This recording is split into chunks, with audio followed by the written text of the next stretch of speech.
Boa tarde a todos. Estão me escutando? Alô? Sim? Então tá bom. Desculpa aqui esse inconveniente, porque são muitas salas, mas no final tudo dá certo. Bom, então eu vou ser a mediadora de vocês. Meu nome é Gisá. E eu vou dar algumas informações sobre como vai funcionar essa sala. Os autores terão 5 minutos para apresentação, sob pena de ultrapassar esses 5 minutos, que o avaliador vai descontar pontos. E os avaliadores, a gente está com os 2 avaliadores na sala, professor Luciano ou professora Sandra Mara? Os avaliadores estão presentes? Sandra Mara, estou aqui. Professora Sandra. E o professor Luciano Antônio Fernandes? Bom, não tem importância, tendo só uma professora já podemos seguir. Então, professora Sandra, você tem 5 minutos, na verdade são 2 minutos e meio para cada avaliador, como tem a senhora pode fazer as arguições e considerações nos 5 minutos, né?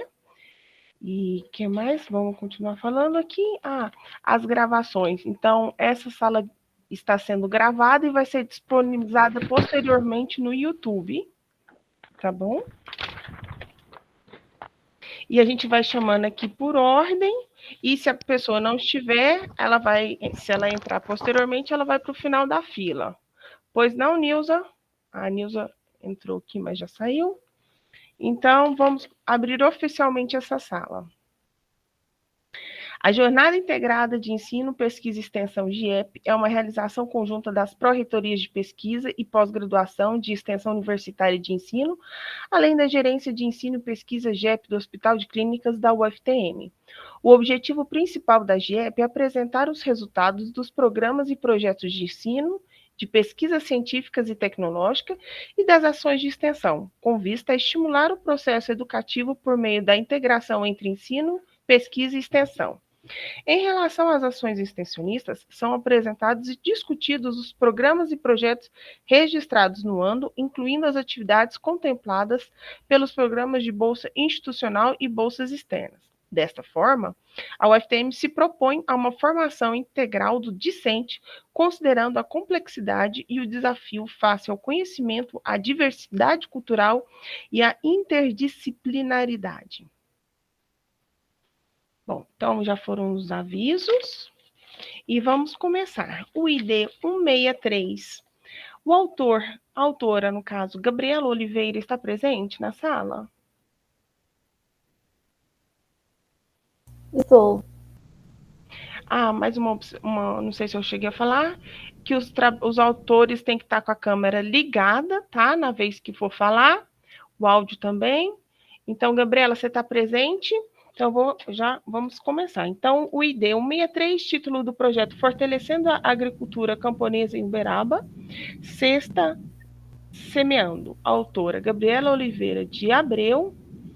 Gabriela, então, você já pode preparar sua apresentação, tá? Que aí a gente conta 5 minutos quando você estiver pronta. Só estou esperando carregar a apresentação, só um minutinho. Todo mundo está conseguindo ver? Tá carregando, né?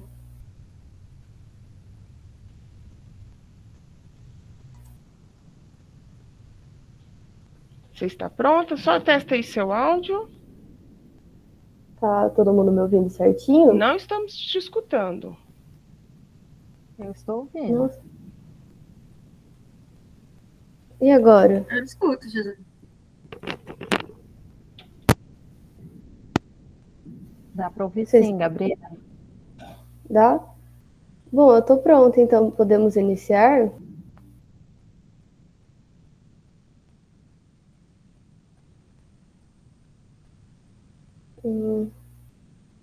Tá tudo certo para eu começar? Podemos iniciar, então. Então, são 13h33. Ok. Boa tarde, eu sou Luna Gabriela e eu fiz parte do programa de extensão Facu e vou apresentar para vocês um pouco do que foi o projeto esse ano. Então, o programa de extensão Fortalecendo a Agricultura Camponesa em Uberaba, ele promove desde 2017 a venda de alimentos e produtos da luta camponesa em feiras na UFTM. Mas nesse ano de 2023, ele foi um pouco diferente. A gente buscou construir um circuito curto de comercialização de alimentos agroecológicos entre produtor e coprodutor, por meio de cestas. E esse trabalho foi feito em conjunto com a Coopercampra, que é a cooperativa do assentamento Emiliano Zapata em Uberlândia, com a Armazém do Campo. E por que é importante fortalecer essa agricultura, né? Porque ela representa um tipo diferente de agricultura que não possui as estruturas e nem os objetivos da agricultura do agronegócio, que é uma problemática que precisa ser enfrentada porque os assentamentos da reforma agrária sofrem com a precariedade, pois a falta de políticas públicas para promover e manter os assentamentos rurais produtivos, isso aumenta a vulnerabilidade econômica das famílias. E, além disso, existe uma escassez ao acesso de tecnologia e infraestrutura limitada. Então, o objetivo geral do projeto é promover o fortalecimento da cultura camponesa nas áreas rurais de Uberaba e região, a partir de práticas agroecológicas, junto à comunidade universitária e externa ao UFTM. O objetivo desse relato é explicar como que funcionou as atividades que permitiram a construção do circuito curto de venda de alimentos na UFTM e seus principais resultados. Aí, como metodologia do projeto, ela se iniciou com a formação da equipe de extensionistas. Nós dialogamos com a Coopercampra e fizemos uma visita técnica ao assentamento, para conhecer os produtores e a perspectiva agroecológica do local. E essa construção foi importante para viabilizar o circuito curto a partir de algumas tecnologias, que foram a coleta dos pedidos e o estabelecimento dos produtos e seus preços. E, por fim, nós tivemos as cestas, que funcionaram por meio de uma assinatura mensal pelo coprodutor, com pagamento antecipado para promover a produção e o transporte desses alimentos. E a entrega era semanal, e havia um valor mínimo exigido de produtos da cooperativa, mas poderia exceder esse valor. Aí, nesse slide, foi colocado como funcionou o fluxo semanal que promoveu o circuito curto. Então, a Coopercampra nos enviava uma lista dos produtos disponíveis daquela semana, era feita uma planilha em forms pelos extensionistas, e logo após eram feitos pedidos pelos coprodutores a partir desse forms. E depois era encaminhado o pagamento e o forms para a cooperativa. E essas cestas chegavam todas as sextas-feiras na UFTM. Nós tivemos como resultado dessa extensão a criação dos instrumentos para coletar as informações dos pedidos, que seriam o grupo do WhatsApp, que se formou um grupo de consumidores sustentáveis, que são os coprodutores, e as planilhas para acompanhar e enviar os pedidos, sistematizando o processo, já que a Coopercampra não tinha os instrumentos que recebiam os pedidos individualmente. Aqui é um pouquinho da imagem de como foi o FACU. E aqui nesse gráfico, ele está mostrando o resultado em porcentagem da quantidade de produtos vendidos em 351 cestas, de junho até novembro, dando mais ou menos 1 tonelada de alimento vendido. E como resultado, nós tivemos a ligação entre o campo e a cidade, e a fomentação de um comércio mais justo, baseado em aprendizado mútuo. E o circuito curto, que se iniciou com uma agricultura sustentável e diversificada, e as pessoas que colaboraram na produção e consumo, fortalecendo assim então o circuito. Então a gente pode concluir que a participação ativa com os produtores e coprodutores aconteceu em espaço virtual, onde sugestões, críticas e elogios foram compartilhados. E essa abordagem promoveu uma conexão mais direta e colaborativa entre os produtores e os coprodutores. E esse processo não apenas proporcionou uma alimentação saudável e livre de veneno, mas também gerou uma renda fixa para as famílias assentadas. Então, o FACU, juntamente com os coprodutores, fortalece a luta camponesa, promovendo uma rede de consumo consciente e solidária. É isso. Obrigada, Gabriela. Bom, agora com a palavra, a avaliadora, professora Sandra. Boa tarde a todos. Estou aqui ajustando o áudio. Queria parabenizar a Gabriela pela apresentação, pelo trabalho, né, de fortalecimento da agricultura camponesa. Eu queria te perguntar, tem questões assim, não são questões bem mais por curiosidade, né, para entender a dinâmica. Qual é a vinculação do projeto? Primeiro, se é um programa ou se é um projeto de extensão, que isso não ficou claro para mim. Né? Qual é a vinculação e se, encerrando 2023, se há perspectiva de continuidade. Ah, tá. Eu acho que é um projeto. Eu acabei falando programa em alguns momentos, né? Peço até perdão nesse momento. Então, é um projeto de extensão. Ah, um programa de extensão, na verdade. É programa. É um programa. Tá. Isso é um programa de extensão. Aí o vínculo em que sentido você diz? Qual a vinculação deles? Você está vinculado a curso, departamento, instituto? Está vinculado ao Instituto de Nutrição, ao Departamento de Nutrição. Sim. E em questão de ter continuidade, esse foi um piloto, né, do projeto, do programa de extensão. Foi a primeira vez que a gente teve essas cestas, né? Então a gente teve algumas dificuldades em relação a isso, por ser algo muito novo, em relação a como vai funcionar com os coprodutores, porque alguns saíam, porque às vezes vinha muito alimento, porque às vezes vinha 2 pés de alface, por exemplo. Você pede um, mas eles davam 2. Então muita gente acabou saindo porque tinha muito alimento e não conseguia consumir aquilo, né? Eu acho que se a gente fosse dar continuidade a esse projeto, que eu não tenho muita certeza de como que vai ficar a partir do ano que vem, a gente teria, e já conversamos sobre, criar um grupo de coprodutores e poder discutir entre eles como seria a melhor forma de armazenar esses alimentos, para eles durarem mais tempo, porque tem umas pessoas que têm um conhecimento muito maior do que outros. Eu mesma deixei alguns alimentos, infelizmente, estragar. Então, a gente tem a perspectiva, mas ainda não tem nada certo. Eu posso falar um pouquinho? É porque a Gabriela foi extensionista, bolsista, e ela teve que sair, né, para iniciação. Então, a gente tem algumas novidades. Eu sou a coordenadora substituta. Então, assim, a gente tem, sim, perspectiva. Por conta da chuva, a gente não teve como ir lá para fazer os acordos para construir para o ano que vem.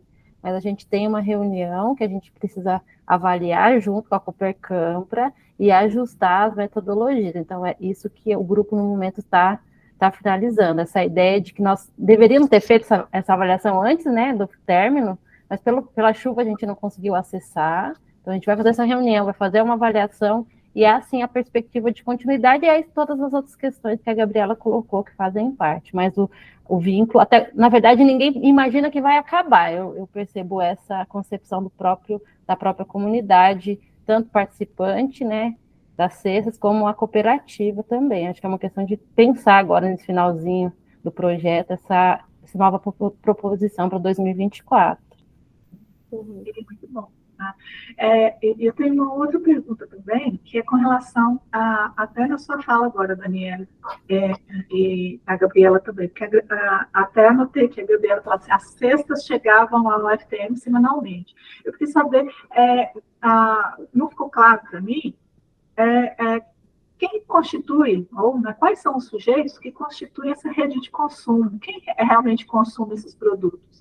E deixo aqui também a questão, é que espero que não acabe mesmo esse projeto, o programa, que haja mesmo continuidade.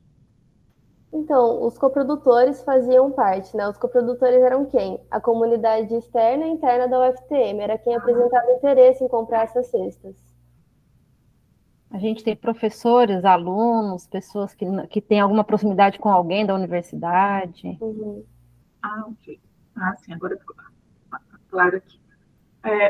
Muito interessante mesmo, parabéns. Acho que, dando continuidade, quero participar, hein?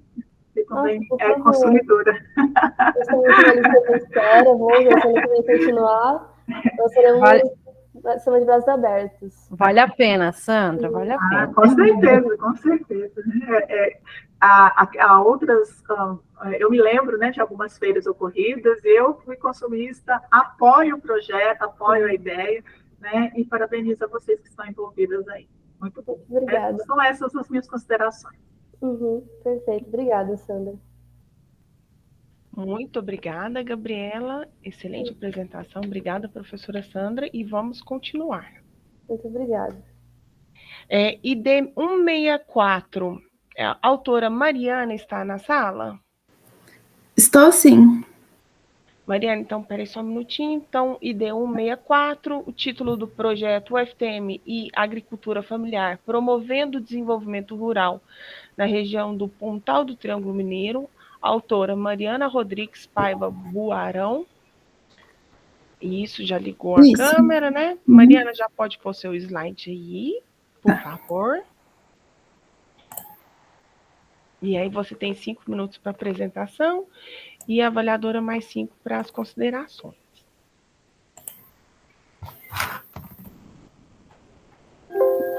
Tá Então, apresentando para todo mundo? tá sim, agora são 13h44. Pode começar. Boa tarde a todos, meu nome é Mariana e hoje eu vou apresentar o programa UFTM Agricultura Familiar, promovendo o desenvolvimento rural na região do Pontal do Triângulo Mineiro. A Mari, minha tá no slide de conclusão. Não tá Tá? aparecendo a apresentação, não. Ah, aqui para mim tá o primeiro, deixa eu trocar. Apareceu agora o primeiro? Não tá em modo de apresentação. Peraí. Eu vou tirar e entrar de novo.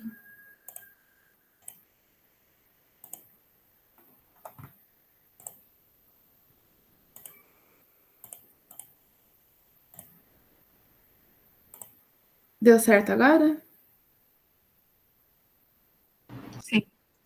Sim? Tá. Então, continuando, a minha orientadora foi a professora Ariane Fernandes da Conceição e a coautora foi a Gabriela de Almeida Santos. Bom, o nosso trabalho buscou promover o desenvolvimento rural no município de Turama, que fica no Pontal do Triângulo Mineiro, e realizar ações entre o nosso grupo de estudos, que é o Gravatás, e os produtores rurais, principalmente os agricultores familiares da região, fazendo oficinas, encontros, rodas de conversa. O nosso tema que a gente focou muito foi sobre as PANCs, que são as plantas alimentícias não convencionais, e como que elas podem agregar na vida desses produtores, podendo ser inseridas em vários nichos de mercado. E gerando também uma construção de saberes entre nós, que somos a comunidade acadêmica, e os agricultores familiares que participaram. Bom, segundo o Censo Agropecuário de 2017, cerca de 77% dos estabelecimentos agropecuários correspondem à agricultura familiar. E de 100%, cerca de 23% da área é dedicada a atividades agropecuárias. Bom, agricultores familiares podem ser considerados pequenos produtores, assentados, quilombolas, silvicultores, pescadores, indígenas. Para ser considerado um agricultor familiar, a renda tem que ser mais da metade da renda tem que ser proveniente do estabelecimento agropecuário. A boa parte da mão de obra também tem que ser proveniente da família e tem que possuir até, no máximo, 4 módulos fiscais. Então, o nosso município de Turama, ele conta com centenas de agricultores familiares e o nosso projeto buscou, então, promover uma diversificação econômica e o desenvolvimento rural sustentável, buscando essa melhoria na qualidade de vida deles. Bom, o nosso objetivo, então, foi promover esse desenvolvimento rural, principalmente criando essas novas oportunidades com os agricultores familiares, utilizando as PANCs, que são espécies vegetais com algumas partes alimentícias. E muitas dessas espécies podem influenciar também a culinária e a cultura local, como é o caso do frango com ora pronobis, que é muito famoso no estado de Minas Gerais. Então, utilizar essas plantas em suas receitas, no seu dia a dia, pode aumentar a sua renda e aumentando, assim, consequentemente, a sua segurança nutricional. Bom, aqui são os nossos métodos utilizados, que nós realizamos oficinas, rodas de conversas, palestras, e também distribuímos cartilhas para os nossos produtores e também divulgamos tudo por meio das redes sociais, que é pelo nosso grupo de estudos Gravatás. Bom, aqui são os nossos resultados. A gente colocou algumas imagens de algumas oficinas que nós fazemos. Aqui a gente fez uma com apoio do Emater, da nossa cidade. Contou com vários produtores rurais, alguns até já trabalhavam com as PANCs, mas a maioria ficou muito feliz em conhecer um pouco mais sobre elas, saber como inserir nas receitas do dia a dia e como comercializar também, porque por ser uma coisa diferente, muita gente tem interesse em comprar para conhecer, saber como que é, e acaba comprando até por curiosidade. Aqui também é a cartilha que a gente distribui para os produtores, algumas das receitas que a gente ofereceu em uma das palestras.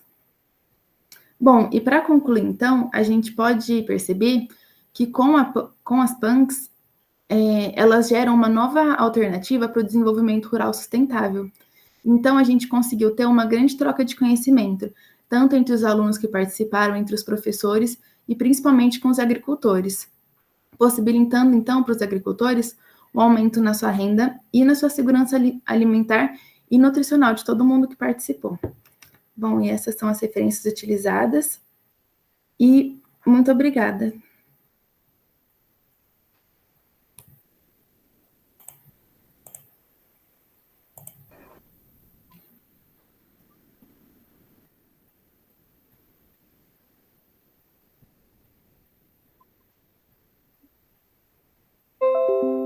Já posso comentar, Gisa?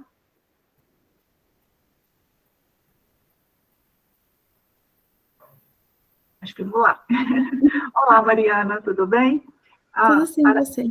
Tudo ótimo. Parabéns pela apresentação, um trabalho muito interessante, desenvolvido ao longo desse ano, né? Agricultura familiar, um tema premente. Você iniciou sua apresentação, inclusive, nos dando esse panorama o dado estatístico que nos mostra a importância da agricultura familiar, né? Para a economia, e não só para a economia, mas para a rede de sustentação nesse país, né? Queria conhecer, né, um pouquinho que você falasse sobre o Grupo Gravatás. Eu entendi que o trabalho é em Iturama. Qual é o curso que está vinculado a esse projeto? Bom, aqui, eu faço agronomia, e todos os participantes do grupo de estudo também fazem agronomia. Nós somos em cerca de 10 alunos participantes, e todos os nossos projetos são voltados para essa área, com agricultores familiares. Ótimo. Então, eu queria que você me falasse um pouquinho sobre o Grupo Gravatás, né? E depois, com relação ao projeto, desenvolvimento do projeto, queria que você nos dissesse, né, quantos produtores participaram desse projeto, né, quantos agricultores familiares participaram desse projeto, né? Qual o engajamento deles ao longo de todo o trabalho, não só aí na conclusão. Por enquanto, só essas duas. Tá, bom, sobre o grupo. Atualmente, cerca de todos os integrantes, alguns estão para se formar, então eles estão na parte já de TCC, mas ainda assim, seguindo projetos que podem ser utilizados no Gravatás. Outro projeto nosso também em relação aos microverdes, que são voltados para a parte de segurança alimentar. E também a gente realizou esse ano uma avaliação econômica dos alimentos em alguns mercados aqui do município. E outros alunos nossos também têm projetos relacionados ao assentamento aqui do município de Iturama, que é chamado Senharão. E a outra pergunta que foi... Com relação aos grupos, aos agricultores familiares, quantos participaram, né, e como foi o engajamento deles ao longo desse trabalho? Obrigada, Ariane, ali, pela informação. Em cada oficina, assim, a gente pode contar que a gente tinha um apoio ali de cerca de 30 produtores, 40. E com agora o WhatsApp, mídias sociais, é muito mais fácil atingir eles. E eles acabam tendo um bom relacionamento para a faculdade, porque tanto a professora Ariane quanto uma outra professora nossa, que é a Aline, elas têm um relacionamento próximo e tem um relacionamento mais facilitado com eles, tanto participar de projeto. Aqui também tem a Feira da Agricultura Familiar, então acaba que a gente às vezes vai visitar os produtores lá, eles comercializam toda quarta-feira e domingo o produto lá. E eles pedem, às vezes, ajuda para fazer a divulgação da arte deles, para eles mandarem para as pessoas, tudo. Então acaba que eles veem os alunos da universidade com grande apreço, sabe? Porque a gente sempre faz tudo para tentar ajudar eles, e toda a informação que a gente pode, a gente sempre está passando para eles, eles vêm tirar dúvida às vezes. Que interessante. Aliás, a última pergunta que eu ia fazer para você tem relação, você já mencionou a questão agora, porque quando você, na sua resposta, falou assim, com as redes sociais, porque essa seria a minha pergunta, né? Qual é o engajamento deles né, no tocante à participação mesmo, né, o acesso, o engajamento nas redes sociais. Porque durante a sua apresentação, eu entendi que vocês estavam utilizando as redes sociais para divulgação, mas não para o contato com esses agricultores. Então, com esses agricultores, eles também estão engajados nas redes sociais e fazem das redes também um espaço não só de comunicação, mas também de comercialização, de conhecimento. É isso? Isso. Então, acaba sendo uma junção dos dois. Como a Ariane falou aqui, tem o projeto do Cafitur, que é uma página que é voltada para essa divulgação dos produtos dos agricultores familiares. Então, normalmente, o que eles fazem é mandar via WhatsApp uma mensagem para a gente, que nós somos um grupo lá do Cafitur. Eles mandam uma mensagem, por exemplo, descrevendo tudo que eles têm de produto. Aí a gente cria arte para eles e manda tanto para eles quanto a gente divulga na página. Então, para eles, a arte é fácil eles terem para mandar para os próprios contatos, às vezes eles postam na rede social, e a gente também, para ajudar eles, já posta na página, porque muita gente acompanha a Feira da Agricultura só pelo Cafitur. Então, já entra lá de quarta e domingo, vê tudo que vai estar sendo vendido, então acaba facilitando para os dois lados. Mas eles sempre... eles se mantêm bem engajados, sabe? Sempre que a gente posta alguma coisa, eles comentam, dão um feedback deles. Muito bem. Parabéns a você, a Ariane, minha sua orientadora, pelo trabalho, e que continue, né? Porque algo que extrapola o trabalho de vocês, na extensão, mas acho que é algo que veio à minha mente, que são as próximas gerações, né? Os filhos desses agricultores familiares, né? Como eles poderiam, qual engajamento que se poderia ter com essas novas gerações para que valorizassem, sim, pensassem nesse trabalho, mas isso é algo posterior, né? Não é algo que para vocês não. Só me veio à mente isso, né? A continuidade do trabalho. E quem sabe essa continuidade, vocês continuem dando continuidade ao trabalho, que outras questões possam vir à tona aí. Mas parabéns a vocês. Né? A Ariane disse que não dará continuidade. Mas tem outras possibilidades aqui, né? A Mariana lá, isso pode redundar em novas possibilidades. São essas as minhas considerações. Mais uma vez, parabéns. Obrigada. Muito obrigada. Vocês estão me escutando? Desculpa, professora Sandra, deu uma falha. A gente está com o computador que está com uma falhinha, mas vamos continuar. Desculpa, a próxima vez eu te chamo. Então, vamos continuar. E Maria Catarina está presente? Sim. ID 165, estudos e experimentos para audiodescrição de livros infantis, um estudo de caso, autora Maria Catarina Cândido Árabe. Maria Catarina, você pode começar a pôr seu slide aí, por favor.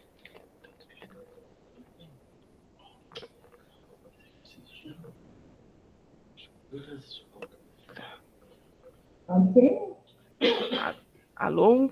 Então, vamos lá. São 13h57, você tem 5 minutos, pode começar, por gentileza. Tá. Boa tarde, pessoal. Eu sou a Maria Catarina, né? O trabalho que eu vou apresentar aqui para vocês, quando eu submeti, eu ainda não tinha concluído, eu estava na metade da execução dele. Então, eu já trouxe resultados da quase finalização dele. Então, o projeto ele chama de Todos os Experimentos para a Audiodescrição de Livros Infantis, um estudo de caso.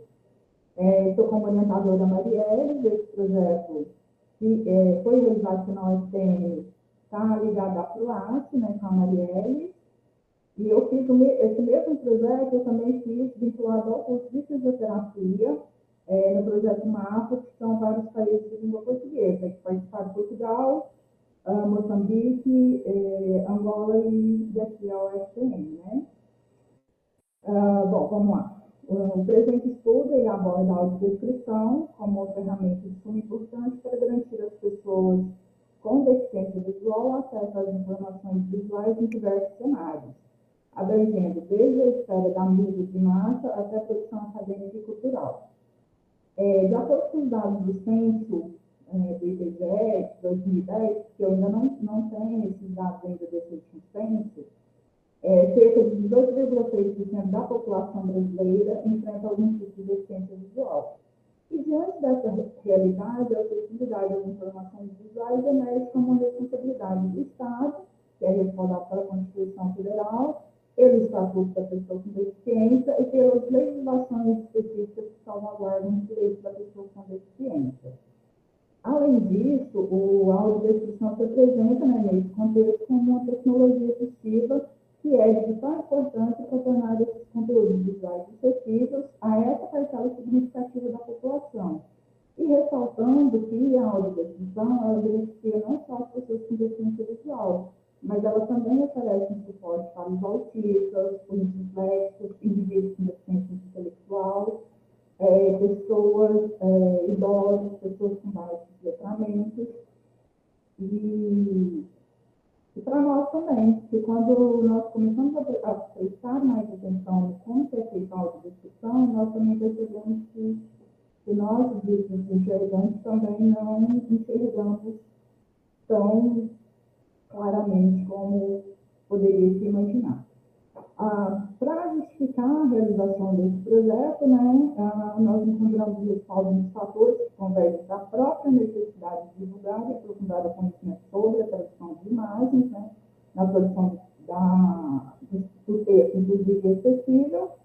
E aí, como ineditismo, nós consideramos que ainda é um campo novo na área do ensino inclusivo, resultando numa escassez de profissionais habilitados para realizar essa forma de tradução.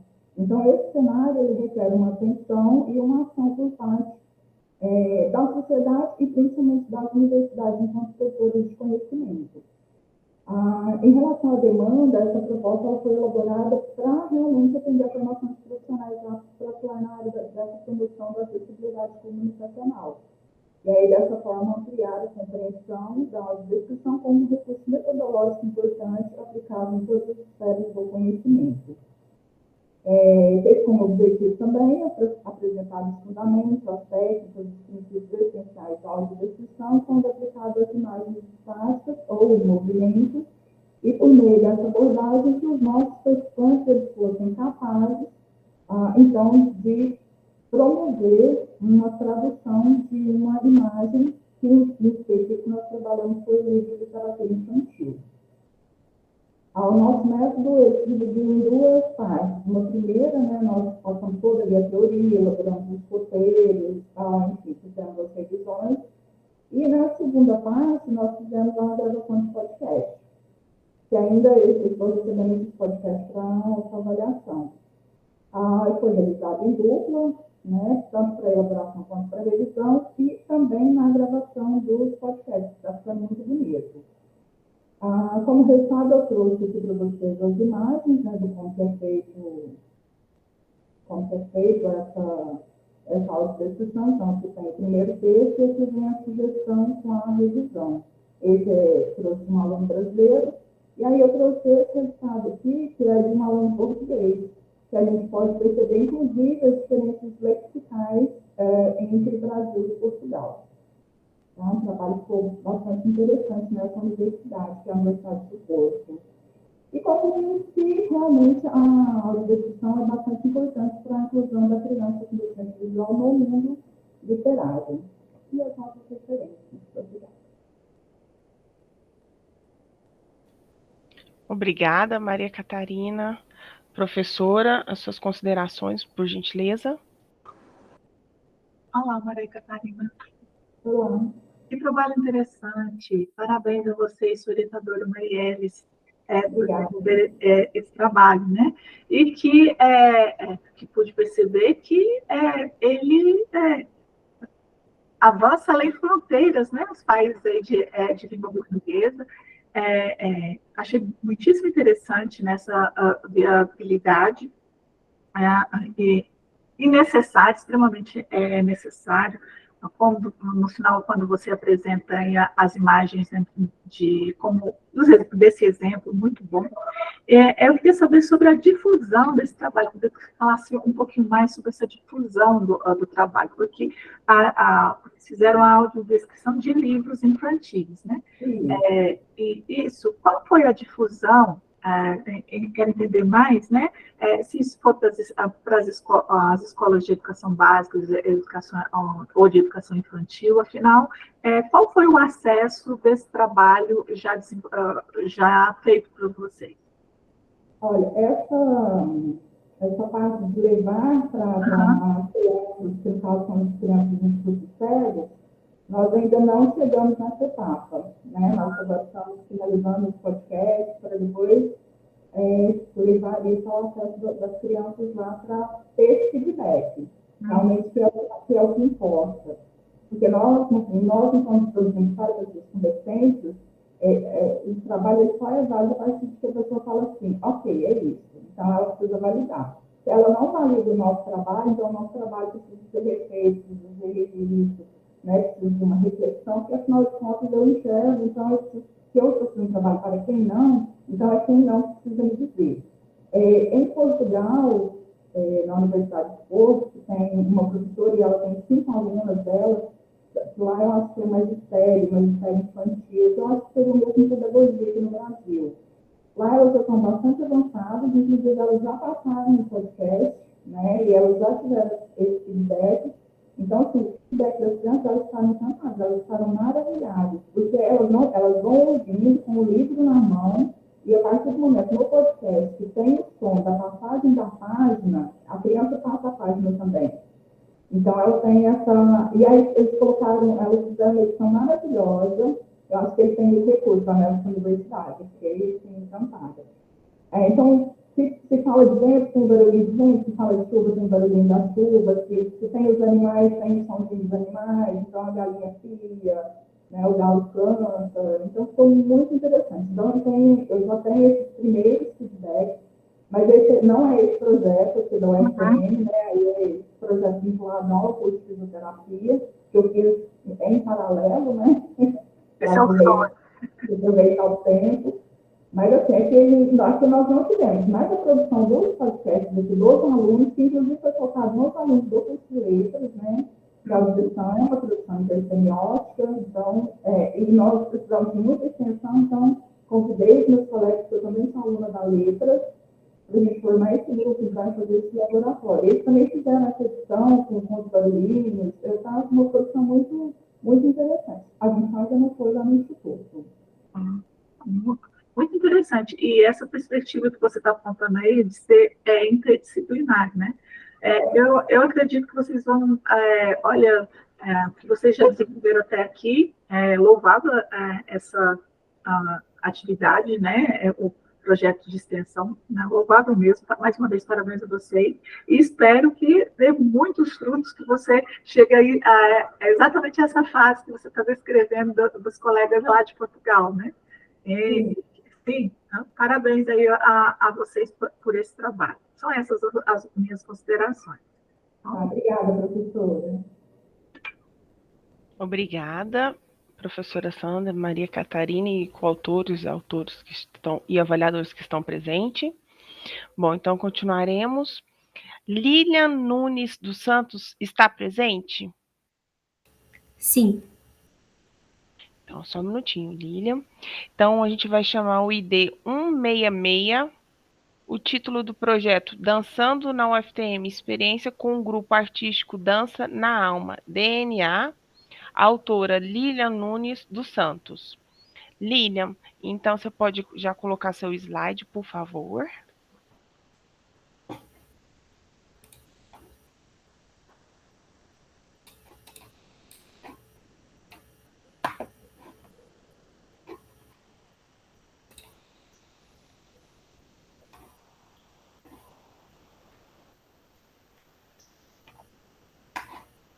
Isso.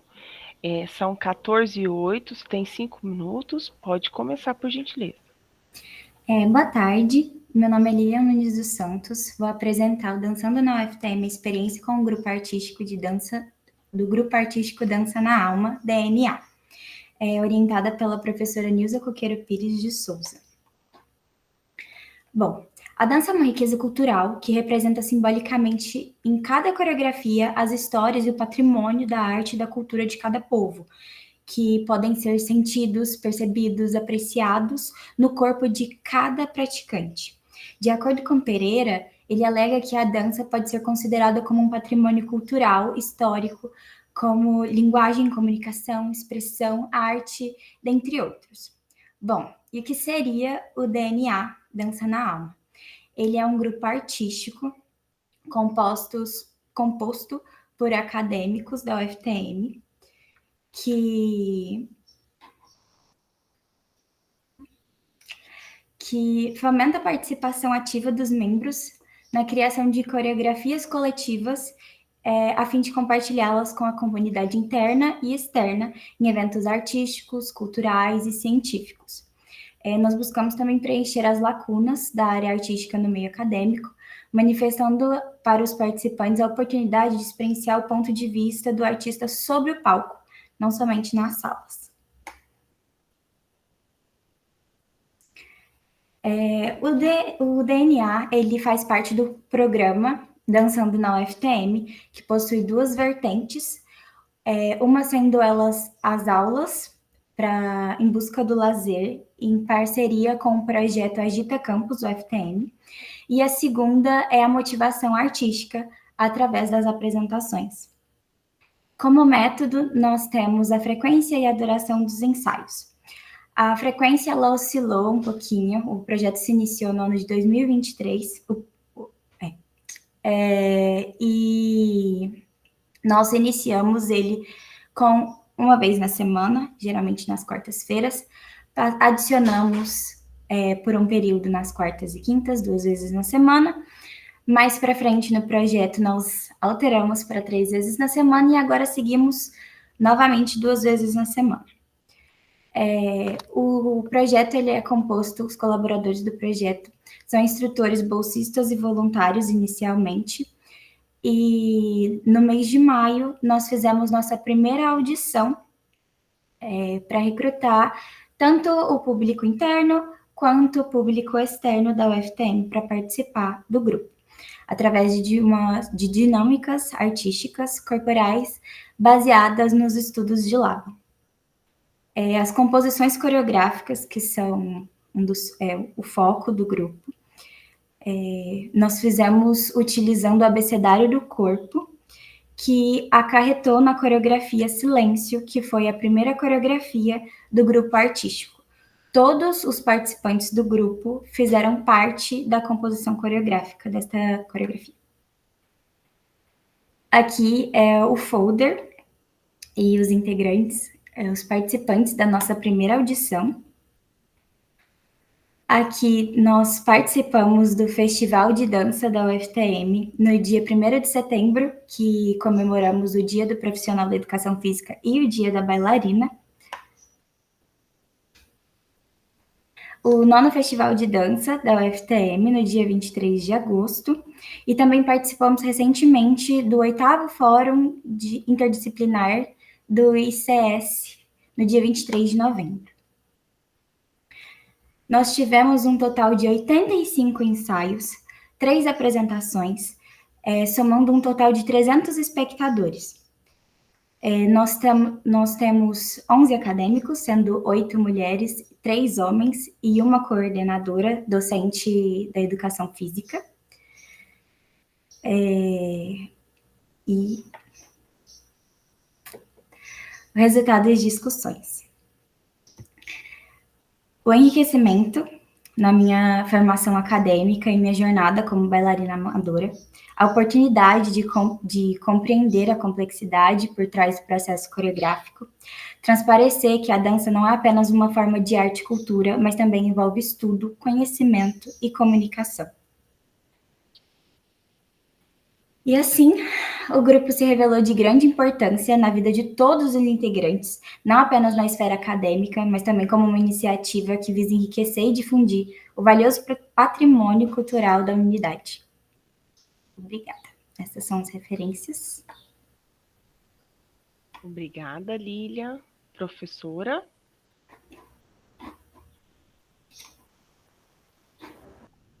Olá, Lília. Parabéns pelo trabalho. Né? interessantíssimo, né? Me fez lembrar, inclusive, agora no último semestre, eu orientei uma aluna que estava pesquisando exatamente o locking, né? A cultura hip hop e dança, trabalhando com dança de rua, em especial o locking. Então, o seu trabalho me fez remontar algumas coisas que eu conheci com ela, que eu aprendi com ela.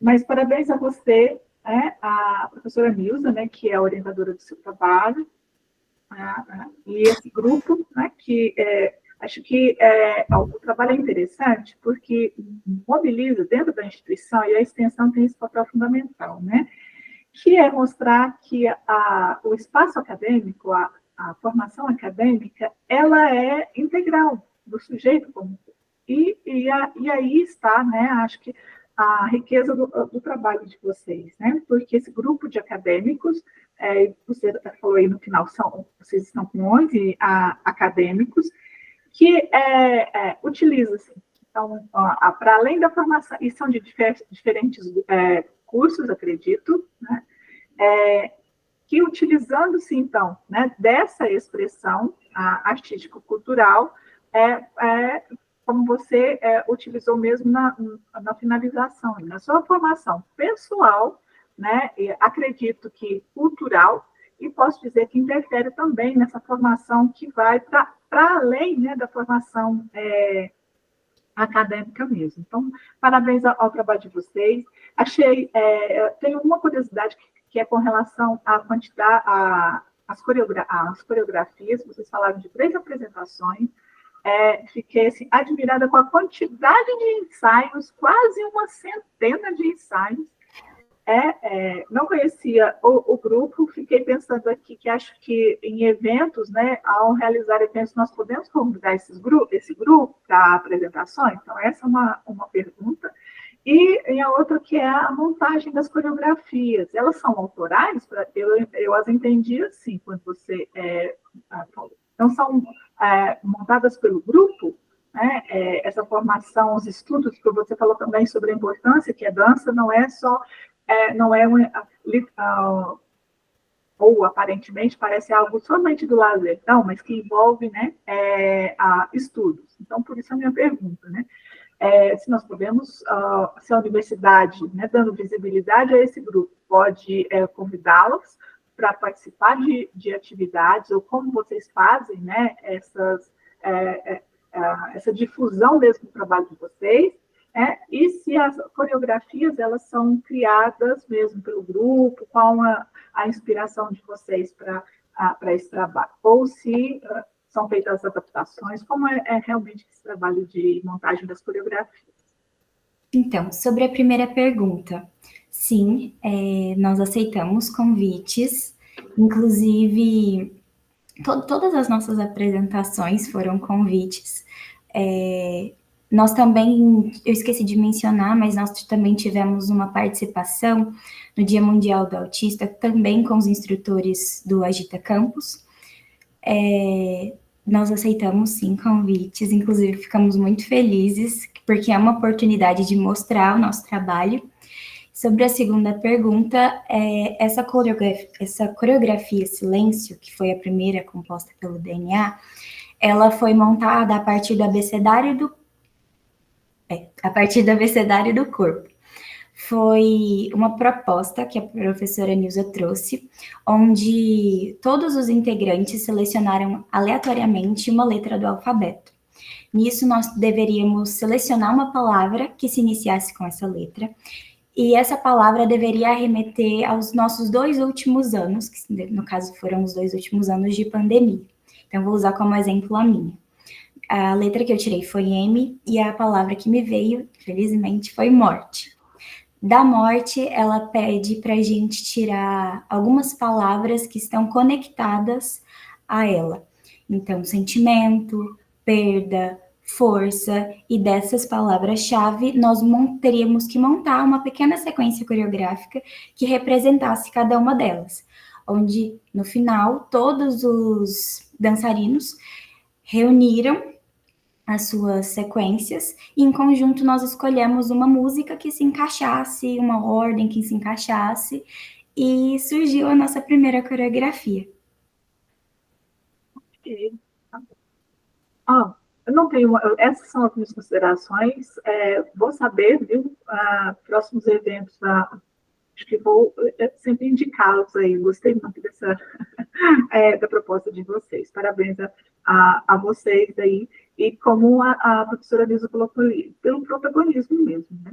Parabéns a vocês, são essas as considerações. Obrigada. Muito obrigada. Obrigada, Lília. Obrigada à orientadora, professora Nilza. Vamos continuar, então. Ana Carolina Ferreira de Faria está presente? Tô sim, tô aqui. Bom, o ID, então, é 167. O título do projeto é A Influência da Carga Horária da Disciplina de Matemática na Preparação do Enem. A autora Ana Carolina Ferreira de Faria. Ana Carolina, já pode, então, pôr isso. Deu tudo certo? Deu certo. Agora são 14h19, você tem 5 minutos. Pode começar, por gentileza. Tá bom. Boa tarde, gente. Meu nome é Ana Carolina Ferreira de Faria. Vou apresentar o trabalho A Influência da Carga Horária da Disciplina de Matemática na Preparação do Enem, tendo a orientadora Ana Palmira Soares e coautores Camila André, Daniele Lúcia, José Vitor Andrade, Márcio Kettner e Karen Caroline, sendo a agência de fomento o Proeste Cefores. Bom, o Enem, que é o Exame Nacional do Ensino Médio, hoje ele é a maior entrada para as universidades públicas do Brasil, que são tão almejadas pelos jovens e pelos adultos brasileiros na busca de entrarem no mercado de trabalho com maior eficiência e assim garantir uma melhor qualidade de vida diante da nossa condição econômica do nosso país, né? Mas para isso, deve ser realizada uma prova, que é o Enem, de modo que a disciplina de matemática equivale a 1/5 dela, uma quantidade que é igual apenas à disciplina de redação, sendo superior a todas as outras matérias, de modo que seja mais provável garantir uma maior pontuação nela e assim conseguir um maior valor final da prova. Então, esse trabalho objetiva analisar a influência da carga horária das aulas da disciplina de matemática do cursinho de educação popular, o CEPOP da UFTM, mediado pelos Cefores, no seu aprendizado, bem como no preparo da prova do Enem. Para isso, a análise foi feita coletando-se formulários em que os alunos expressaram a diferença no seu entendimento de matemática, como também o quanto se sentiam preparados para a realização da prova do Enem, antes de se ingressarem ao CEPOP, durante as aulas do CEPOP, mas quando havia apenas uma aula por semana da disciplina de exatas, que era a mesma quantidade destinada a todas as outras matérias, e depois, quando a carga horária dela foi dobrada ao longo do ano para 2 vezes por semana, coisa que só aconteceu nessa disciplina. Daí trago os resultados dessa análise feita com alguns gráficos, mostrando que essa pesquisa mostrou que a grande maioria dos estudantes apresentava grande ou média dificuldade em aprender matemática antes de se ingressar ao CEPOP. Todos os entrevistados concordaram que o CEPOP ajudou sim, de alguma forma, a entender melhor essa matéria. Mais de 80% acreditam que o aumento da carga horária destinada à disciplina de matemática, de 1 para 2 vezes por semana, foi essencial para se prepararem melhor para a prova do Enem. E todos também acreditam que, aprendendo melhor essa matéria, eles terão um resultado melhor na prova. Então, diante das exigências do sistema econômico vigente no Brasil e da prova do Enem, a gente conclui que haver um tempo maior destinado ao ensino de exatas constitui-se numa boa estratégia para garantir um melhor preparo da prova e, por consequência, uma maior probabilidade de êxito. E essas foram minhas referências. Obrigada, Ana Carolina. Professora Sandra. Olá, Ana Carolina. Boa tarde. Oi. Muito bom trabalho, né? Trabalho aí desenvolvido lá no cursinho popular, né? E com relação à carga horária, né, da disciplina de matemática, na verdade há, né, um certo, não consigo nem pensar numa palavra aqui, mas assim, as pessoas, no senso comum, parece haver um certo temor, né, da matemática. Matemática parece aparecer com um certo temor aqui. E a estratégia que vocês utilizaram, né, para pensando aí no Enem, né, vocês pesquisaram nos gráficos, você apresenta a percepção, né, dos alunos do CEPOP, aí do CEPOP. Eu queria saber quantos alunos foram pesquisados, né, não consegui me ater a isso, qual o número de alunos, e se vocês já têm, assim, depois dessa pesquisa, né, desses dados aí, vocês já têm realizado o Enem, tem alguma devolutiva desses alunos que participaram do Enem acerca desse aumento da carga horária? Você fala depois da realização da prova do Enem? Uhum.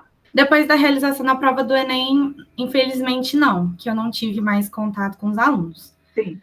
E também todos ficam muito ansiosos em saber o próprio resultado, né? Que o resultado, no caso, só vai sair em janeiro. Então, sim, eles ficam mais, assim, na expectativa mesmo. Mas nessa pesquisa... Comentam, né? Oi? Como você não teve o contato com os alunos, assim, uma devolutiva deles dizendo assim, nossa, o aumento do número de aulas realmente foi positivo, me ajudou, isso não houve. Não, assim, especificamente depois do Enem, não, mas ao longo do ano, sim. Que eu fui professora de matemática também, não só coordenadora. Mas sendo professora de matemática, foi uma coisa que eu lutei ao longo do ano, que eu defendia muito esse aumento da disciplina de matemática, porque, como eu disse no meu trabalho, tirando a redação, na parte da prova de assertativas, né, de múltipla escolha, na verdade, ele até 1/4, né, da prova. São 45 questões de 180, e aí a matemática tinha a mesma carga horária de disciplinas que tinham 5 questões. Então, de 45 questões para 5 questões tendo a mesma carga horária, para mim não fazia sentido. Então, foi uma coisa que a gente tentou mudar ao longo do ano, e aí a gente conseguiu. E aí, depois que conseguimos mudar, sim, eu tive contato, conversei com muitos alunos em própria sala de aula, e muitos falaram realmente que sentiram uma diferença enorme, porque antes as aulas tinham que ser muito corridas, a gente não conseguia fazer muitos exercícios em sala de aula. Eu mesma, quando eu era professora, eu tinha que dar monitoria extra, e não são todos os professores que conseguem fazer isso, não são todos os alunos que conseguem ir nos horários destinados às monitorias. Então, acaba que dobrar a aula, a gente consegue proporcionar para todos os alunos e fazer com que todos os professores também consigam dar essa aula e dar a matéria, fazer exercícios, que para uma matéria de exatas, exercícios são fundamentais, que antes a gente não tinha tempo para fazer isso, por exemplo. Mas aí, ao longo do ano, realmente, os alunos falaram que fizeram total a diferença, justamente por a gente ter mais tempo de fazer outras abordagens da matéria, fazer resolução de exercícios junto com eles, tirar dúvidas. Então, realmente, muitos alunos que eu conversei, na verdade, que eu conversei e me falaram sobre isso, todos me falaram que acharam fundamental essa mudança, né, a dobra de horário. E sobre a pesquisa... infelizmente, eu tive muito pouco tempo para fazer essa pesquisa, porque eu entrei na coordenação depois, e eu tive pouco tempo para fazer essa pesquisa, e acabou que só 12 alunos responderam. Mas, além desses 12 alunos, eu tive contato presencialmente, pessoalmente, dentro da sala de aula, e todos me deram esse feedback positivo em relação a essa mudança de carga horária. Ok. Bom, as considerações são essas, você respondeu a todas, e muito bom o trabalho de vocês, aliás, o CEPOP, né, já existe há um tempo, e espero que continue por longos e longos anos. Quem sabe você volta em outra condição. Ajuda muitas pessoas, sim. Você, Ana Palmira, e toda a equipe de CEPOD, você que tem os coautores, né, vi lá você apresenta no primeiro slide, então parabéns a vocês todos aí que têm desenvolvido um trabalho importante no CEPOP. Muito obrigada. Parabéns, Ana Carolina, parabéns também à orientadora Ana Palmira, fazendo esse excelente trabalho, né, professora Sandra? Bom, vamos continuar. Parabéns, Ana Carolina. Daniele Lúcia Coutinho está presente? Oi, então, eu sou o Camilo, e o que aconteceu? Eu não tinha horário para apresentar, a Daniela não vai conseguir vir apresentar, então ela não conseguiria estar presente. E eu pedi a autorização para o meu professor, eu estava agora na aula de imunologia, eu pedi a autorização do professor para vir aqui apresentar o meu. Não sei se eu posso, no horário dela, apresentar. A gente também é do CEPOP, ambos, eu queria apresentar o meu. Se não puder, não tem problema também. Peraí, Camila, o meu som tá muito baixo. Você pode repetir de novo, por favor? Ah, tá. Você Sim. não tá na sala. Você. Peraí. É você que substituir a Daniela Lúcia, é isso? Não, senhora, eu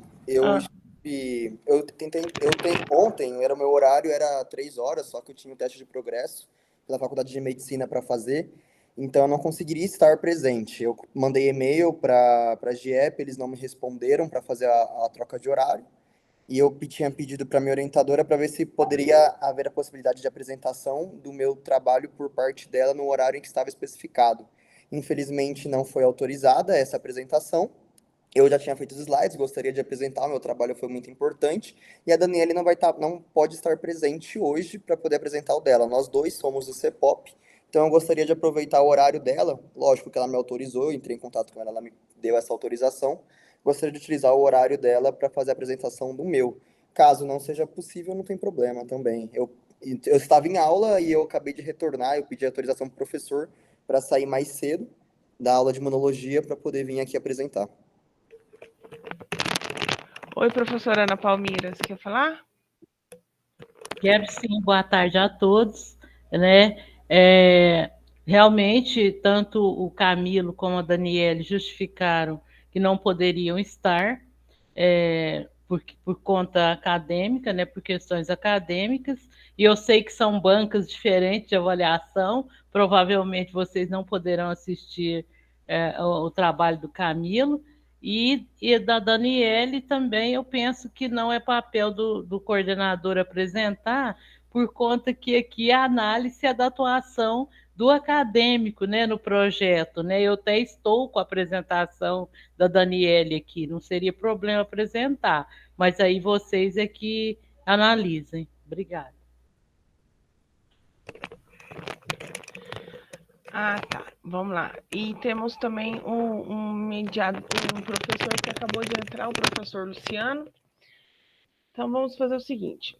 Primeiro, então, a Daniele, ela não vai poder apresentar. Isso, correto, Isso. né? Nesse horário. Isso, né, professora Ana Palmeira? Se a senhora quiser, é permitido que o orientador apresente para a aluna. Mas a avaliação, a gente ainda tem que ver como vai ser feita, porque, na verdade, não vai ter avaliação da aluna, e sim do projeto. Mas o Camilo, então, não... E o seu trabalho é de extensão? O meu trabalho também é igualmente, né, do CEPOP. Eu faço parte da coordenação de Ciências da Natureza do CEPOP. Também é o mesmo trabalho, só que o meu são assuntos diferentes, né? Só que pertence ao CEPOP e ao Cefores.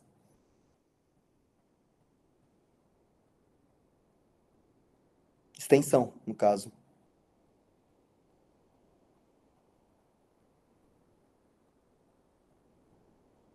Eu não consegui apresentar o meu, eu tinha encaminhado isso para o e-mail que eu mandei para a GEP, justamente porque no horário que foi requisitado, nós da medicina estaremos no teste de progresso, que é importante para o nosso currículo, é importante para a nossa formação, a gente tem que fazer. Literalmente obrigam a gente a fazer o teste de progresso, porque senão não deixam a gente participar de mais nada na faculdade, como monitorias e outras coisas.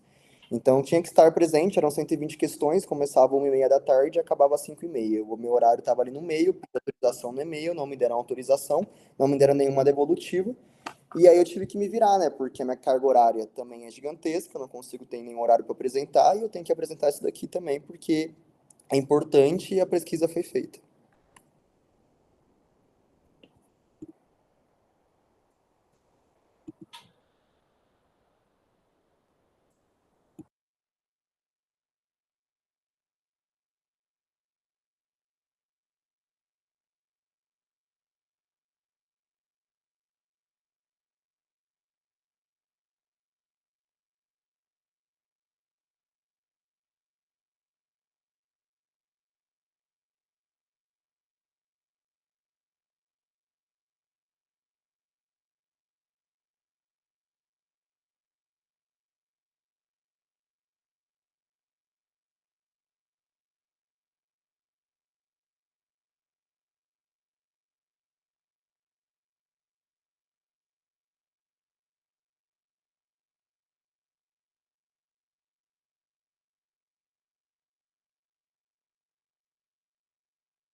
A conexão da mediadora caiu?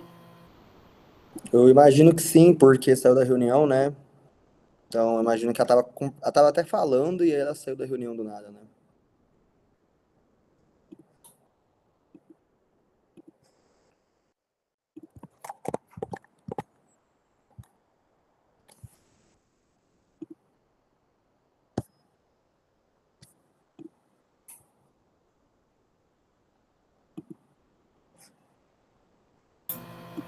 Aqui na oficina mecânica, no laboratório nosso próximo à rodoviária, a internet não está oscilando muito. Eu não consegui. Acho que eu devo ter perdido umas 3 apresentações.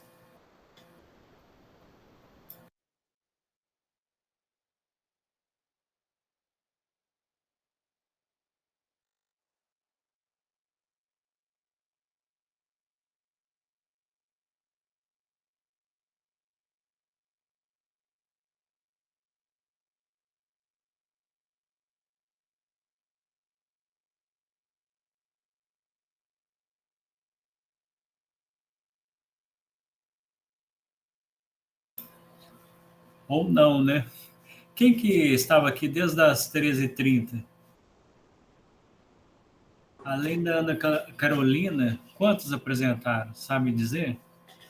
Oi, professor. Sou Sandra, também estava como avaliadora. Todos já se apresentaram, só faltava a Daniela Lúcia. Daniela Lúcia Coutinho Borges, os demais já se apresentaram. Então apresentaram 2. Não, nessa lista tinha 1, 2, 3, 4, 5, 6. Então, 5 pessoas já se apresentaram. Ah, tá. Que pena, hein? Trabalhos bem interessantes. Todos mostram algo bastante inovador, né? Sim, sim. Professora Sandra, Oi. você acha importante eu apresentar o trabalho da Daniela? Oh, sim, Ana Palmira, né? Porque esse é um tema interessante, né? Porque no campo da educação, inclusive, que eu atuo, né? Esse é um tema bastante claro para nós, né? Que é a evasão. Né? E eu confesso a você que eu gostaria de conhecer um pouco sobre essa questão da evasão nos Cefores, né? Tá. E aí, então, aguarda a mediadora chegar para... Ou Sim, já posso apresentar? Não, eu acho que é bom a gente aguardá-la. Eu acredito, acho que caiu, né? E ela deve. A Gisá voltou. Deve ter essa questão aí do Camilo também. Gisá, o seu áudio está desligado. Ai, simplesmente caiu a internet, a rede da UFTM inteira. E como a gente está aqui na UFTM, caiu para todo mundo a gravação. Engraçado, continuou gravando. Bom, vamos lá então. O professor Luciano, que era o outro avaliador, chegou, né, professor Luciano? Então, só que, como diz minha menina, que feiura, né, que eu fiz. Mas depende da tecnologia, né? Não tem importância, não. Acredito que teoricamente era para estar gravando, né? Agora que caiu a rede, mas teoricamente isso aqui tudo está gravando, então o senhor vai poder fazer depois as avaliações, porque a gente vai disponibilizar no YouTube. Ah, que bom. Isso. Aí, faltou só a Daniele. A professora Ana Palmira ainda está aí? E o Camilo a gente vai ver também. Estou sim. Professora Ana Palmira, o que acontece? A orientadora pode apresentar para a autora, mas vai sair o nome da senhora como apresentadora. Então, não vejamos muita coerência se a senhora tem um certificado de apresentadora, já que a autora não está. Sim, acho que... A Daniele, ela não conseguiu entrar, por quê? Não entendi, na verdade. Ela justificou, por questões acadêmicas, ela é aluna da engenharia civil e que ela não conseguiu ser dispensada da atividade que tinha programado. Então, né, a gente acha que realmente, né, é o aluno que é né, a bola da vez num fórum como esse, né? Então, eu só vim aqui para justificar a ausência dela. Entendi. Mas a gente até mandou um e-mail, inclusive, professora Ana Palmira, para todos os professores, para todos os coordenadores da instituição, que o GIEP ele está já no calendário acadêmico e tem uma portaria falando que quando o autor ele tivesse uma atividade, ele não ia ser prejudicado, então ele tinha que ser dispensado dessa atividade para fazer a apresentação. Depois, se você quiser, mas agora também, enfim. Não, A gente tranquilo, Gisá, tranquilo. a gente orientou todos os professores sobre isso, porque isso é a parte Gente, se tiver... Oi. licença, desculpa. É só porque eu conheço a Dani e, na verdade, o problema dela, eu acho que não foi questão acadêmica, é questão do estágio. Aí o estágio realmente não liberou ela, e aí ela não conseguiu vir mesmo nesse horário. E não E deixa de um dos ser outros questão horários, acadêmica, porque né? ela tem um estágio o dia inteiro. Entendi. Tá, tudo bem. Porque senão a gente ia ficar muito chateado com os nossos professores que não deixa a liberação do aluno, né? Camilo, vamos lá. O seu projeto era para ter sido ontem, a gente não conseguiu te readaptar em outra sala, e aí você quer fazer sua apresentação hoje. Isso? Então, exatamente. O meu projeto era para ter sido apresentado ontem, só que aí, por virtude do teste de progresso, eu mandei um e-mail, né? Porque a gente tem que fazer esse teste de progresso pela medicina. Sim. E aí eles não me responderam com os novos horários, nem nada. Até conversei com a professora Ana Palmira. Ela ficou de ver isso para mim, e aí parece que não deu certo, né? Porque eu não tive mais nenhuma resposta pelo Alex, então acho que não deu certo, né, Ana? E aí, então, como eu abri o e-mail para ver os horários que tinham disponíveis, e existia na sexta-feira, da 1h30 às 2h. Acontece que 1h30 eu tinha aula também, eu entrei aqui para ver se eu conseguiria apresentar de primeiro momento, então tá na gravação, só que aí, como falaram que ia ser na ordem que estava escrito e o momento da Daniele era o último, eu fui para aula, então avisei o professor que eu estava tentando apresentar, não consegui, e que na hora que estivesse próximo às 3h, eu sairia lá do centro 1, que é perto do Mercadão, me dirigiria até em casa para poder me apresentar. Então agora eu estou em casa, a professora me liberou e disse que se desse tempo, depois eu voltaria lá para o C1 para terminar a aula de imunologia, porque ela vale nota, né? É uma aula prática. Então, Camilo, ela me liberou só para estar aqui, mas não é meu horário oficial. O nosso objetivo aqui, como servidor, como universidade, é sempre tentar resolver os problemas dos alunos. A gente teve muita questão da medicina, então a gente vai deixar, sim, você apresentar, e depois, professoras, os avaliadores, professora Sandra e professor Luciano, eu vou entrar no sistema da UFTM, vou pôr o Camilo para vocês, tá? Então, a gente faz isso, essa adequação. Então, podemos sim, Camilo. Então, desculpa aí pela equipe, eu faço parte da organização, é porque a gente teve muitos e-mails, muitos mesmo. Então, inclusive, a gente tentou solucionar todos os e-mails, depois eu até vou dar uma olhadinha aqui por que a gente não te respondeu, mas vamos solucionar problemas aqui. Nosso objetivo é isso. Então, vamos lá. Você viu as coordenadas? Então, vou passar as coordenadas. Essa sala está sendo gravada. O autor tem 5 minutos para fazer a apresentação, os avaliadores em conjunto têm 5 minutos, então a professora Sandra agora tem 2 minutos e meio, o professor Luciano tem 2 minutos e meio. E pode, então, eu estou falando pelo celular, mas está podendo ir, né, porque aqui a rede da UFTM deu uma questãozinha técnica que ainda estamos em rede, então você pode já preparar sua apresentação, por gentileza. Beleza, obrigado. Eu vou só abrir aqui ela. Sim. E já vejo isso daqui, já espelho ela. Tá. Só para eu anotar aqui, para depois eu entrar no sistema, é Camilo, qual que é o seu sobrenome? Camilo André Viana Dias. Camilo André.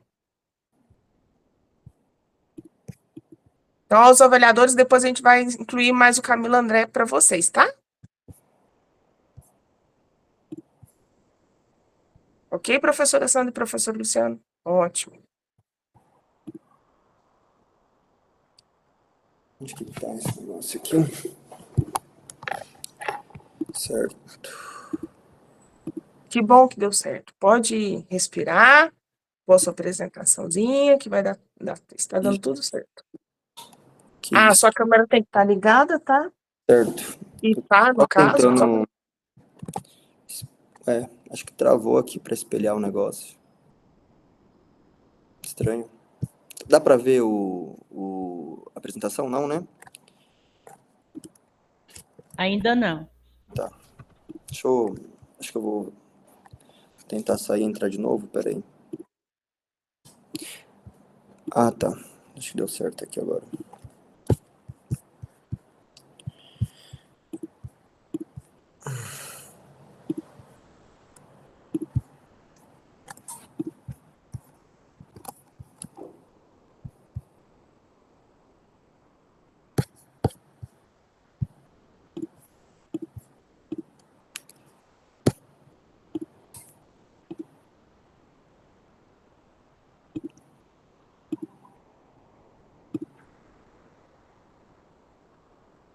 Ótimo, Camilo, estamos vendo sim você. Podemos começar então? Já vou anotar seu horário. Você está pronto?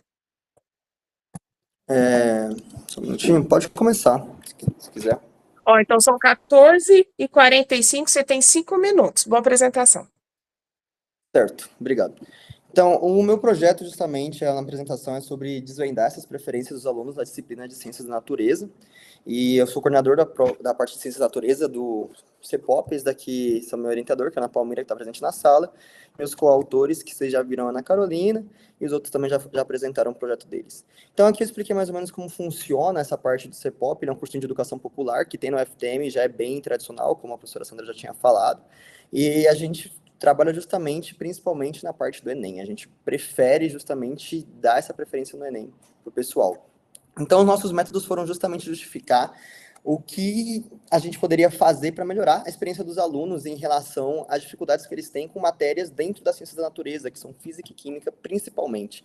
Isso daqui foi baseado muito em cima de um formulário que foi passado durante o ano, para justamente perguntar para os alunos quais eram as dificuldades deles durante o ano, quais eram as matérias que eles tinham mais dificuldade. Então, essa foi até uma ideia da professora Ana Palmira de passar esse formulário para que a gente conseguisse ajudar os alunos a terem uma melhor percepção das coisas. E aí, justamente, com esse formulário, a gente percebeu que os alunos tinham muita dificuldade em física e química. Então, foi daí que surgiu a minha ideia de poder chegar e falar, bom, por que eles têm dificuldade em física e química para aprender? São os professores? São os alunos? Qual que é o problema? É a matéria? É o material didático? O que está acontecendo? Então, por meio disso, eu peguei e eu passei, não sei se vai dar não sei se vai dar para vocês verem aqui. Não, calma aí. Apresentação. Não sei se vocês conseguem ver o que está rolando. Não, né? Eu estou na frente, né? Peraí. Deixa eu desativar aqui, então. Deixar pequenininho. Pronto. Então, olha só o que está acontecendo aqui, pessoal. Esse daqui foi um formulário que eu passei dentro de sala de aula para o pessoal. Eu entrei com esse formulário para eles e falei para eles, pessoal, eu quero que vocês preencham. Ele não tem identificação, então se vocês derem uma olhada, ele não tem identificação, apenas idade, gênero, se a pessoa preferia dizer ou não, o curso que ela está frequentando. Então, tipo, por exemplo, a gente vai conversar sobre justamente, você faz qual tipo de curso. Então, muitos deles, eles faziam parte do IFTM, então eles já estavam ali formando, então, nessa parte. Então, eu deixei para caso eles quisessem preencher e tivessem interesses. E aí eu comecei a avaliar física e química em escalas quantitativas. E logo depois eu fiz algumas perguntas abertas, por exemplo, essa questão 12 aqui, ó, se ele tinha alguma sugestão que poderia fazer para melhorar o método de ensino, qual professor de física que ele preferia, qual professor de química que ele preferia. E essas questões 8 e 9, elas são extremamente importantes para a nossa apresentação, justamente porque a gente consegue pegar e avaliar nas hipóteses que a gente tinha pego e feito, né? Então, também fiz questões sobre materiais didáticos, também fiz outras perguntas justamente para não deixar muito direcionado para a pessoa, para a gente conseguir deixar mais aberto e conseguir poder fazer essa análise mais qualitativa também. Então eu fiz duas hipóteses. A primeira hipótese era que eles tinham preferência por professores que lecionavam desde o início do ano, justamente por conta de eles terem uma maior afinidade em relação a esses professores. Então essa foi a primeira hipótese que eu fiz.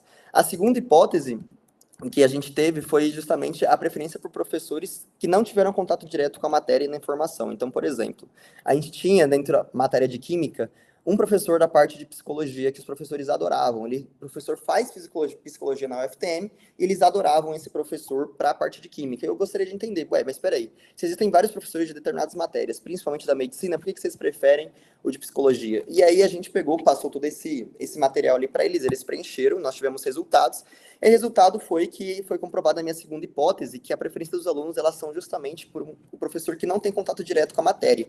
E eu deixei bem explicadinho aqui no slide, não sei se a gente vai disponibilizar esses slides para avaliação ou não, mas eu deixei bem explicadinho para não sobrar dúvida, porque foi uma pesquisa muito intensa. Então, se eu começasse a super chegar e explicar 100%, eu ultrapassaria os 5 minutos e teriam penalidades para cima de mim, por conta disso, do tempo da apresentação. Então, o que a gente chegou foi essa conclusão, que os professores, justamente, que não tinham contato com essa matéria, eles tinham mais facilidade em explicar para os alunos, porque eles explicavam de maneira mais pragmática, uma maneira mais fácil, uma maneira que os alunos conseguissem verdadeiramente entender, uma maneira mais simples para eles no linguajar deles. Então, o professor de psicologia, ele não tinha muito contato com química na faculdade, então ele conseguia explicar de uma maneira mais tranquila, mais acessível aos alunos. A mesma forma que o professor de física, que fazia parte da turma de engenharia na UFTM, ele tinha muita dificuldade em explicar física para os alunos, e os alunos tinham muita dificuldade de entender, não o material dele, mas a aula dele, a forma como ele explicava, porque a matéria, se outro professor pegasse e explicasse, ele conseguia entender. Então, a gente conseguiu fazer essa relação e perceber, justamente para essas matérias de exatas, talvez ter professores que não fossem tão relacionados assim com a própria matéria que é apresentada na faculdade, talvez faria diferença, porque no caso da física, a medicina foi muito melhor explicada por alunos no caso da física, a medicina conseguiu explicar muito melhor para os alunos, eles conseguiram ter mais resultado, conseguiram aproveitar mais as aulas de acordo com elas. Então, o impacto dessa abordagem didática foi notável, então a gente conseguiu ver que os alunos realmente aprendiam justamente com o que a professora Ana Palmeira tinha pensado já, em não ter alunos somente de um curso, ou somente alunos que fazem pedagogia, mas sim alunos de vários cursos para que pudesse ter essa troca de conhecimento, pudesse ter essa troca de experiências e que a pessoa conseguisse também participar da parte didática e conseguir aprender com isso também, conseguindo melhorar pessoalmente. A gente conseguiu ver que a gente tem essas respostas melhores por professores que não têm muita facilidade ali com o conteúdo, porque não vem ele cotidianamente, porque é como se fosse uma matéria que para eles não é tão simples assim. Então, eles conseguem explicar de maneira mais tranquila, não é tão trivial assim. Então, a conclusão foi essa, a gente tem uma abordagem didática que não apenas transmite conteúdo, mas também se conecta com alunos em nível mais pessoal e acessível. Todos os professores se mantiveram afiliados e eles foram padrinhos, então eles ajudaram esses alunos durante todo esse decorrer, e justamente a gente tem essa parte mais tranquila ali. Então, a gente percebeu que disciplinas desafiadoras como física e química, se a gente adotar essa estratégia, possivelmente, lógico que com maior pesquisa a gente pode chegar a uma excelência ainda maior no CEPOP e auxiliar esses alunos a chegarem e ascenderem, né, a parte do ensino superior, que é extremamente importante aqui no Brasil. É isso. Deixa eu ver para a apresentação. Não sei se eu ultrapassei os 5 minutos. Acho que não. Alô? Alô, tudo Oi? bom? Eu não cheguei a ultrapassar os 5 minutos, não, né? Eu vou ver com os avaliadores, acho que não. Excelente trabalho, agora com a palavra a professora Sandra, depois o professor Luciano. Olá, Camilo. Boa tarde. Achei o seu trabalho, né? Eu te confesso que eu estou impactada, né? Você, né, no seu trabalho dos professores que não são da área específica, com maior facilidade para explicar o conteúdo, uau, isso me surpreendeu. Surpreendeu mesmo. Então, eu te confesso que eu não tenho questões para fazer, porque sem palavras. Justamente, Sandra, se me permite falar, eu tinha feito essas duas hipóteses, né? A primeira hipótese era justamente, tipo assim, bom, de repente, os professores, eles tinham mais preferência pelos professores que deram aula no começo, que como as matérias mais fáceis, talvez eles tivessem, como que eu posso dizer, não criado um bloqueio em relação à matéria e ao professor, porque eram matérias mais simples, eles conseguiam acompanhar. Só que o que foi percebido justamente era que mesmo em matérias mais fáceis, os professores, por exemplo, esse garoto da engenharia, que fazia engenharia, ele não conseguia explicar física de uma maneira tranquila, porque como ele está acostumado com cálculo, para ele explicar aquela parte de matemática era tranquilo, mas para os alunos que já vêm com uma deficiência pregressa, que é uma coisa que a gente sempre conversou, eu e a Ana Palmira, era muito difícil para eles acompanharem. Eles falavam, nossa, o professor é ruim. Mas não é que o professor ele é ruim, o professor ele tem um conhecimento, ele só não conseguia passar por meio da didática esse conhecimento para os alunos. E aí foi o que a gente conseguiu encontrar mesmo, então foi bem interessante. É isso. Bom, se a professora Sandra não tem mais pergunta, professor Luciano? Um resultado surpreendente, né? Mas parece que teve uma pesquisa de alguns alunos, né, que estavam saindo muito bem na Inglaterra, né, no curso, antes de chegar na universidade, propriamente dita, o professor colocava um aluno, vamos falar assim, que estava melhor na matéria, né, com um que não estava tendo bom aproveitamento. E entre eles, parece que havia uma troca maior, né, de informação do que o professor passar a matéria propriamente dita. O professor ia ali fazer essa mediação, né? Para nós, professores, é um perigo, né?